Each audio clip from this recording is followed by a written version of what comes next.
Hello, citizens.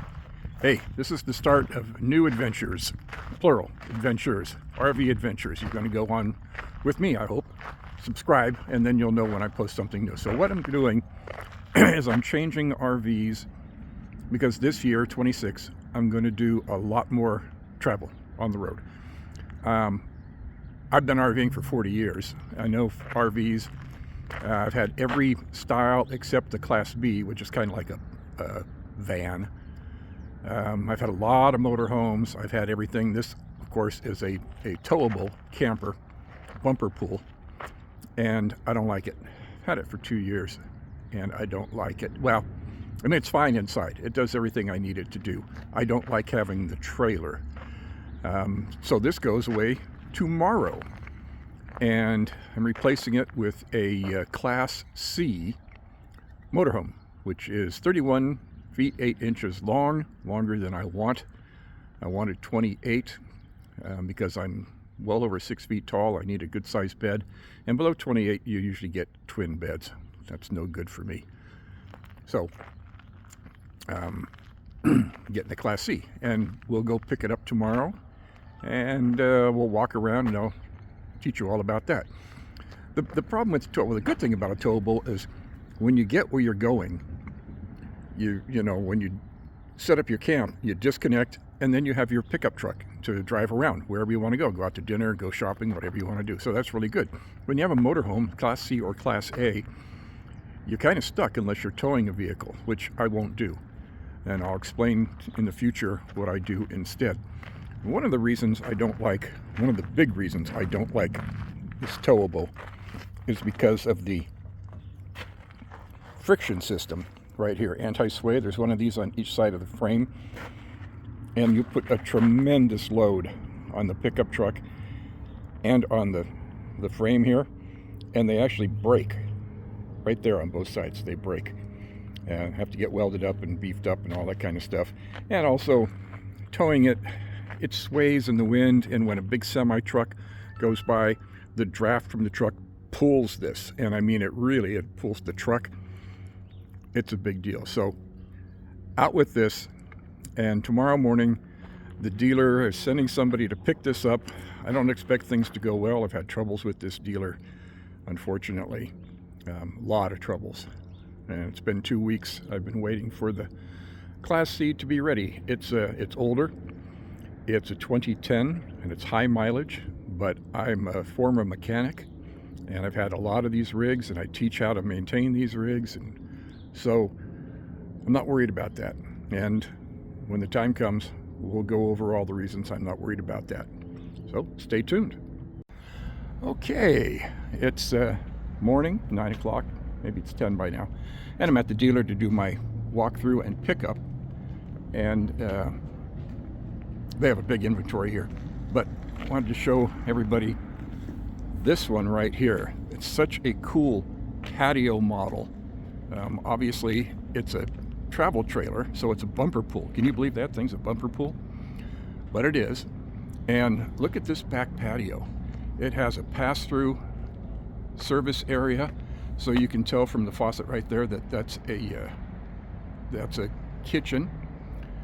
And put your chairs here. Looks like it's got a Trex deck, or Trex-like deck, which is really nice. And then of course it's got all the living quarters inside.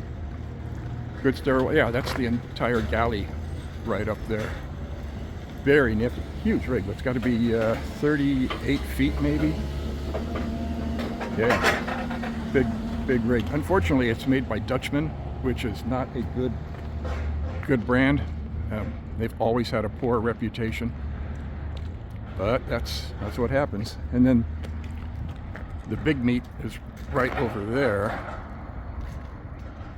The Class A diesel pushers. I've had 5 Class A diesels, and I never want another one. Not going near diesel anymore. Nothing but trouble and money, and getting stuck with nobody to work on. So forget about that stuff. Okay, here it is. It's built on an E450 chassis, which is a really good solid chassis. Got a front hitch, good for hauling bicycles, but not in California, not allowed in California. Has 3 slides, one on this side, which is a dinette, and then it's a Cambria 30C, and then 2 on the driver's side, rack and pinion system on the slides, which is the best slide system there is. And I wouldn't have slides if they had anything but the rack and pinion. There's slide covers on all of them, which is really nice.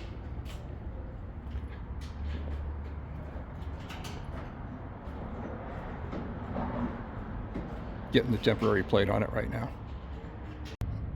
Okay, so walk around has been completed, and we're just waiting on a new set of windshield wipers. I wasn't happy about that, so they're putting some new ones on. The slides are all in. Everything inside is buttoned up. They just put a new motor on the power step, so this is what it looks like when the slides are in. A little more streamlined. It's 8 feet wide. As I said before, it's 31 feet 8 inches long, and shows almost no wear inside in spite of the high miles. People definitely took real nice care of it. So now I just need new windshield wipers, and I'll get it home, and then we'll do a little tour inside. All right, I'm home 25 miles later.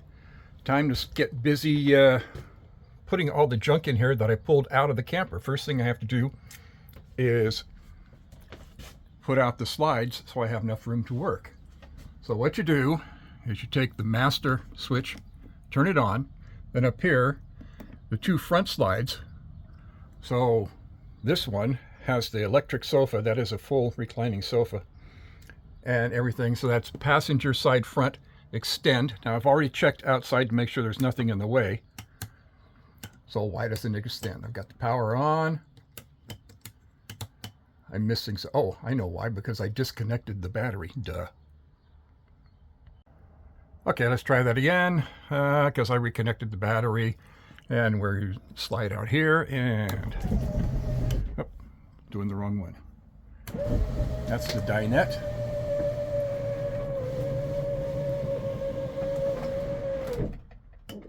That's all there is to that. And then the big guy.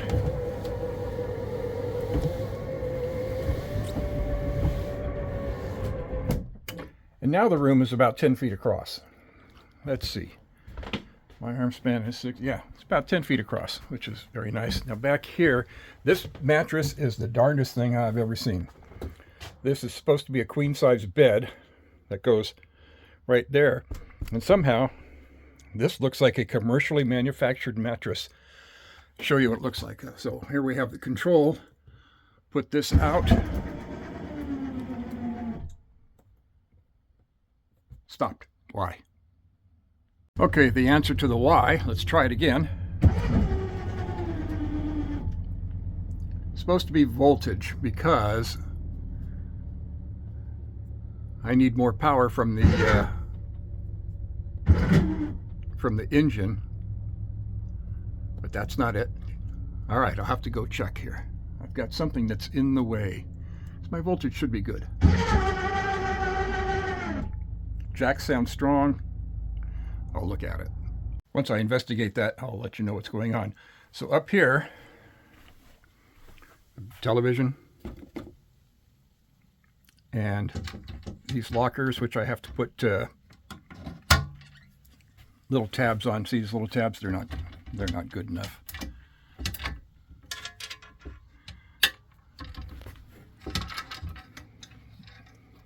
Especially when it's turned the wrong direction.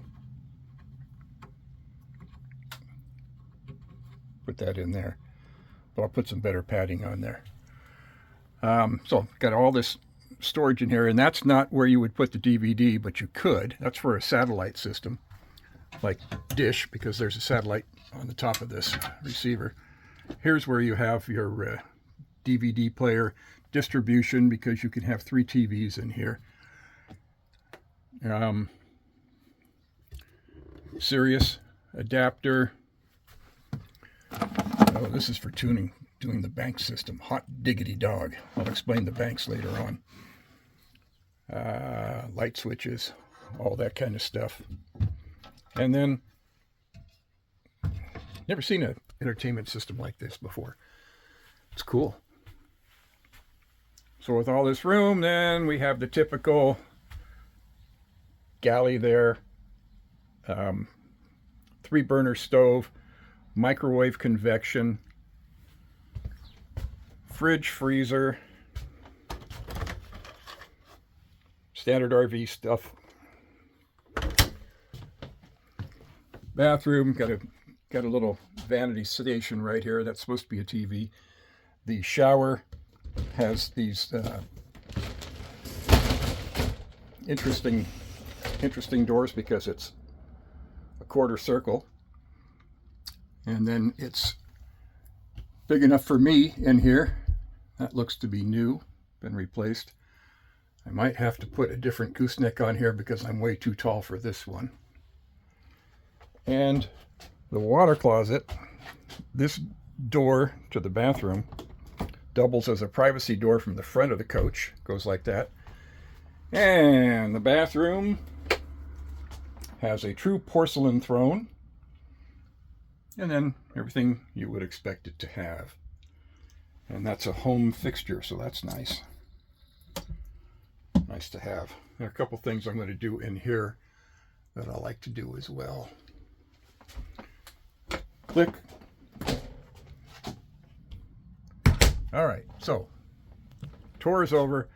Now I have to start populating it with my junk.